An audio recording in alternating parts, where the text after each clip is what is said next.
Buti na lang talaga nagkaanak tayo, no? Mahirap pero kung iisipin mo, sobrang blessed pala natin. Kasi mula nung naging magulang tayo, parang mas nagkaroon ng direksyon yung buhay natin. Mahirap sa part na may responsibilities na tayo. Kung paano mo bibigyan ng magandang future tong batang to, kung paano mo ihahandle yung iba't ibang stage ng buhay niya, nyo na magkasama.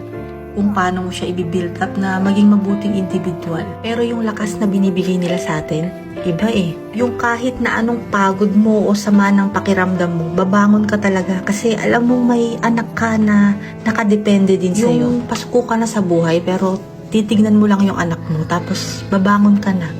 Lalaban ka na ulit. Yung mga bagay nga dati na hindi natin nagagawa, na akala natin hindi natin kaya. Magugulat ka na lang nagagawa na natin nung nagkaanak tayo. Wala na yung hiya-hiya, wala na yung pride-pride, basta para sa mga anak. Kasi wala naman na sa atin yung sentro ng buhay natin nasa kanila na. Alam mo yun, parang mas lumakas tayo nung nagkaanak tayo. Ang dami nating na-discover na strength natin. Pansin nyo yun, parang mas naging mapangarap tayo. Yung parang mas naging mabuti tayong tao. Tsaka iba din yung joy at fulfillment na nararamdaman natin kapag nakakapag-provide tayo sa mga anak natin, napapalaki natin sila ng maayos, naaalagaan natin sila, di ba? Kaya thank you Lord dahil pinagkalooban mo kami ng mga anak na magpapalakas sa amin.